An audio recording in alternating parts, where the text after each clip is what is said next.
जिसमें आप लोगों को 10 साल का बैन लग सकता है। आप लोग इन्वेस्टर से अपनी बैंक स्टेटमेंट रखवाते हैं। बैंक स्टेटमेंट दो किस्म की होती हैं, एक होती है लिक्विड कैश और एक होता है वर्चुअल कैश।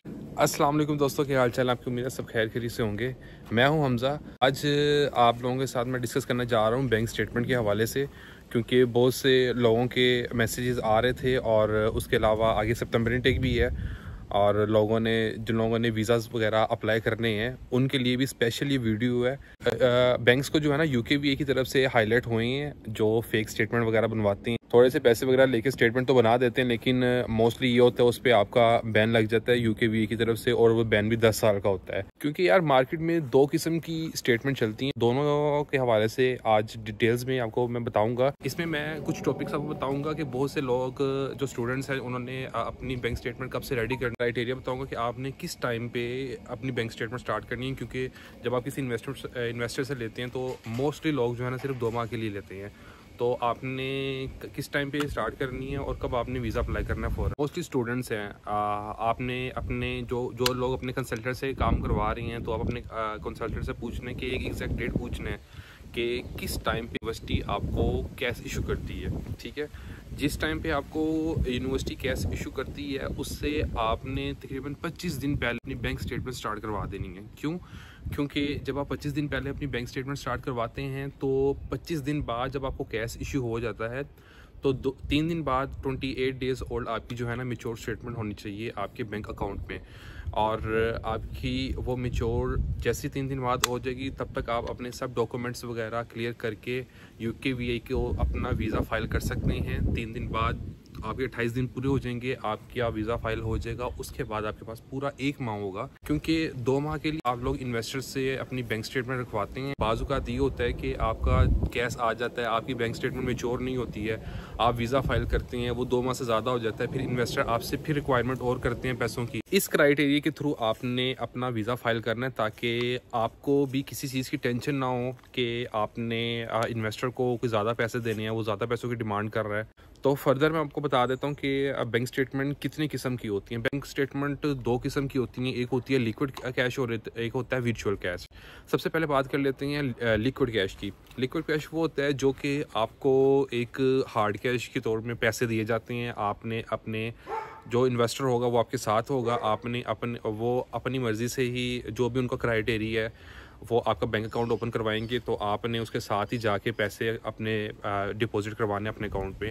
ये होता है लिक्विड कैश, और आपने इसी को जो गो थ्रू करना है ताकि आपको पता हो कि आपके अकाउंट एक जेन्युइन अकाउंट है, आपका अकाउंट एग्जिस्ट करता है कहीं ना कहीं किसी बैंक में, और उसके अंदर इतने पैसे पड़े हुए हैं। अब जिस चीज़ से आपने बचना है मैं वो चीज़ आपको बता देता हूँ। वर्चुअल बैंक स्टेटमेंट क्या होती है, जिसमें आप लोगों को 10 साल का बैन लग सकता है। तो आपने जहाँ पे इतने पैसे इन्वेस्ट किए हैं, आपको मार्केट में 1.5%, 2%, 2.5%, इवन दो कि कुछ ऐसे लोग भी होंगे आपको इतना कि अपने वो बातों में ले लेंगे, क्यों कहेंगे कि यार हम लोग इतना ज़्यादा क्यों परसेंटेज चार्ज कर रहे हैं, 4% चार्ज कर रहे हैं, होगा हमारा वर्चुअल लेकिन होगा एक नंबर। आपने उस पर भी नहीं जाना। क्यों? क्योंकि 4% लोगों ने भी दे के भी अपने बैन लगवाए हैं 10-10 साल के। तो जहाँ पे आप इतने पैसे इन्वेस्ट कर रहे हैं अपने स्टडी वीज़े के लिए, तो यार 1% या 1.5% थोड़ा सा ऊपर दे के तो एक जेन्युइन काम क्यों नहीं कर लेते हैं। तो यूकेवीए वाले ने जो है ना कुछ बैंक्स को हाईलाइट कर दिया है, वो आपको ये साइड पे दिखाई दे रहे होंगे। मैंने पूरा इसके साथ एक फाइल लगा दी यूकेवीए की तरफ से, जो कि उन्होंने कुछ बैंक्स को हाईलाइट किए हैं जो वर्चुअल स्टेटमेंट में इन्वॉल्व थे। अब ये बैंक इन्वॉल्व नहीं होती हैं, इनमें जो बंदे जो काम कर रहे होते हैं वो इन्वॉल्व होती हैं। थोड़ा सा मैं आपको वर्चुअल स्टेटमेंट के हवाले से और ब्रीफली गाइड कर देता हूँ वर्चुअल स्टेटमेंट होती क्या है। अब किसी की भी स्टेटमेंट उठा के जो है ना उसको एडिट कर देंगे, आपका नाम चेंज कर देंगे, सारी आपकी डिटेल्स डाल देंगे। ये वर्चुअल स्टेटमेंट है। आपका अकाउंट कहीं पे एग्जिस्ट नहीं करता है, सिर्फ हवाओं, कहते हैं ना कि हवाओं में नाम है आपका, वो है। क्योंकि कोई एक नाम आपका कोई जेन्युइन जगह पे नहीं है, आपने फिजिकल तौर पे आपका कहीं पे कोई अकाउंट नहीं है। तो आप इस चीज़ को समझ रहे हैं ना कि ये एक किस्म का हम यूकेवीए के साथ जो है ना स्कैम कर रहे हैं। तो आपको अब समझ आ गई होगी कि वर्चुअल स्टेटमेंट और लिक्विड कैश में क्या डिफरेंस है। क्योंकि अगर इस चीज़ को पकड़ लेती है तो आपको सीधा सीधा 10 साल का आपके पासपोर्ट के ऊपर बैन लग जाना है। आप लोग अपने पासपोर्ट का नाम ख़राब मत कीजिए, थोड़े से ज़्यादा पैसे चार्ज करके कोशिश करें किसी से बोरो कर लें, किसी से रिश्तेदार से। तो अगर नहीं होता तो आपको थोड़े बहुत पैसे भर के जेन्युइन काम करें। और अगर वर्चुअल स्टेटमेंट बनवा के यूके में आ भी जाते हैं और बाद में ये चीज़ यूके वी की तो किसी ना कहीं से थ्रू से पता लग जाता है, अगर वो कोई अपनी वेरिफिकेशन कर लेते हैं तो आप यूके में भी होंगे तो आपको वो डिपोर्ट कर देंगे 10 साल के लिए, दोबारा आप घुसेंगे नहीं फिर यूके में। तो उम्मीद करता हूँ आप सबको मेरी इस वीडियो से काफ़ी इन्फॉर्मेशन मिली होगी। तो अगर आपको किसी भी हवाले से, बैंक स्टेटमेंट के हवाले से किसी चीज़ की समझ नहीं आ रही तो हमेशा की तरह आपका भाई हाजिर है।